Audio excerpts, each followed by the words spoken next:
اللہ سبحان اللہ و بحمدہ، آپ کو پتہ نا مشہور حدیث ہے یہ، تو 100 دفعہ پڑھنے کا کیا اجر و ثواب ہے؟ سمندر کی جھاگ کے برابر گناہ ہو تو معاف ہو جاتے ہیں، سمندر کی جھاگ کے برابر۔ اور یہی تسبیحات جب بندہ نماز میں پڑھتا ہے، نماز کے بعد، اور ایک مرتبہ اگر کیا کہے لا الہ الا اللہ وحدہ لا شریک لہ لہ الملک و لہ الحمد وہو علی کل شیء قدیر، یہ تو کم از کم یاد کریں، یہ آپ نے یاد کرنا ہے۔ اس کے بارے میں بھی کیا حدیث ہے کہ سمندر کے جھاگ کے برابر گناہوں معاف ہو جاتے ہیں۔ اور لا الہ الا اللہ جو افضل الذکر ہے، اسی وظیفے کا حصہ بھی ہے، لیکن لا الہ الا اللہ وحدہ لا شریک لہ لہ الملک و لہ الحمد وہو علی کل شیء قدیر، اس کے فضائل و مناقب الگ ہیں، لا الہ الا اللہ کے علاوہ بھی ہیں۔ لا الہ اکیلا، جو لا الہ اکیلا ہے نا، حضرت آدم نے کہا تھا اگر 7 زمینوں کو باندھ دیا جائے زنجیروں کے ساتھ تو لا الہ الا اللہ کے علاوہ کوئی کلمہ نہیں جو ان زنجیروں پہ پڑا جائے تو وہ پگھل کے رہ جائیں اور ٹوٹ کے نہ رہ جائیں۔ اور طلحہ بن عبید اللہ نے حضرت عمر کو کہا تھا میں نے رسول اللہ سے سنا تھا کہ ایک کلمہ جو موت کے غم کو دور کر دیتا ہے، موت کے غم کو دور کرنے کے اندر، اس غم کے اندر محدثین نے جو تشریح کی ہے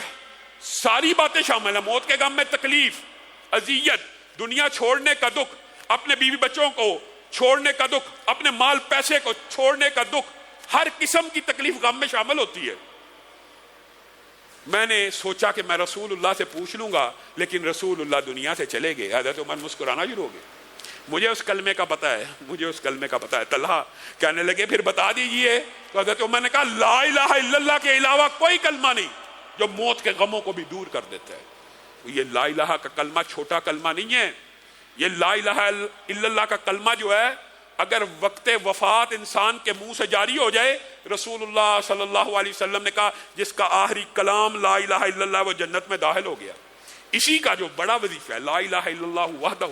لا شریک لہ لہ الملک و لہ الحمد وہو علی کل شیء قدیر۔ اب یہ جو میں نے پہلا آپ کو وظیفہ بتایا سبحان اللہ والحمد للہ ولا الہ الا اللہ واللہ اکبر ولا حول ولا قوت الا باللہ، اس کے بعد کیا کہنا اللہم اغفر لی وارحمنی وارزقنی، یہ کتنی مرتبہ پڑھنا؟ روزانہ اپنی لائف کے اندر یہ روٹین بنا لیں، آپ کو میں گارنٹی دیتا ہوں یہ جمیع امراض، جمیع مشکلات، جمیع حاجات کے اندر آپ کو فائدہ پہنچائے گا۔ صرف 100 مرتبہ پڑھ لیجئے، صرف 100 مرتبہ پڑھنے کے جو فضائل ہیں، موقع ملا آپ کے سامنے رکھوں گا، اکیلے اکیلے کے جو فضائل ہیں آپ حیران و ششدر رہ جائیں گے۔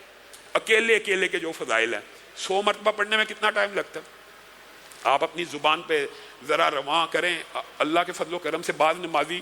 سلام پھیرتے ہی 100 مرتبہ جب یہ تسبیحات فاطمہ پڑھتے ہیں نا، میں نے دیکھا کئی مرتبہ 1 منٹ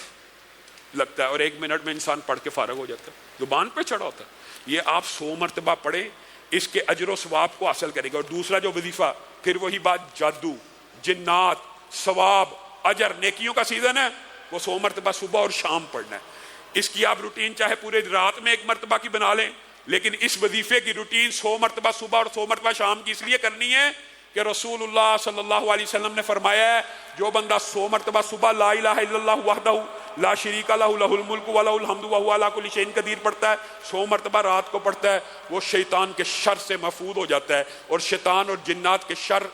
آج کل معاشرے میں بہت زیادہ ہیں، نظر لگ گئی ہے، عمل بد ہو گیا، فلاں نے جادو کروا دیا، جنات آ گئے ہیں، جنات نے معدے کو پکڑ لیا، گردوں کو پکڑ لیا، پکڑتے ہیں۔ بالعموم جو بیماریاں ڈاکٹروں کو سمجھ نہیں آ رہی ہوتی وہ جناتی بیماریاں ہوتی ہیں، جتنا مرضی پرانا جادو ہو، یہ وہ وظیفہ ہے کہ اگر 100 مرتبہ صبح اور شام پڑھیں گے 18 سال پرانا جادو بھی ہو چلا جائے گا۔ بات آئی ہے ضمنی طور پہ تو میں آپ کو ایک حیران کن بات بتلاؤں، آیت الکرسی کا جو میں نے آپ کو وظیفہ بتایا، ایک ساتھی کو بتلایا 18 سال سے اس کے گھر میں جنات تھے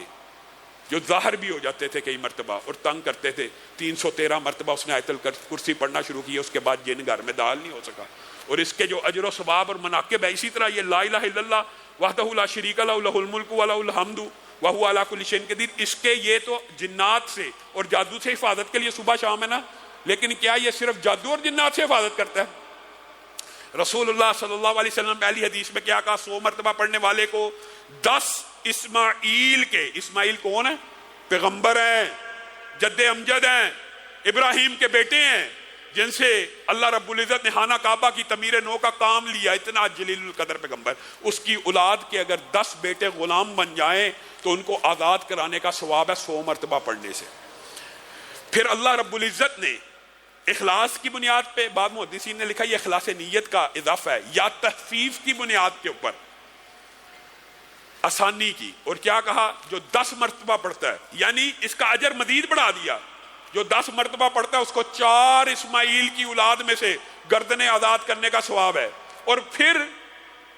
اللہ رب العزت نے نبی کریم کے ذریعے اس کے ثواب کو مزید بڑھایا کہ شاید کوئی بندے ایسے ہوں جو 100 مرتبہ نہ پڑھ 10 مرتبہ نہ پڑھ سکیں، تو 1 مرتبہ پڑھنے سے بھی 1 گردن کی آزادی کا ثواب مل جاتا ہے۔ اب بتائیے 100 مرتبہ پڑھنے سے حقیقت میں تو 100 گردنیں آزاد ہو گئی۔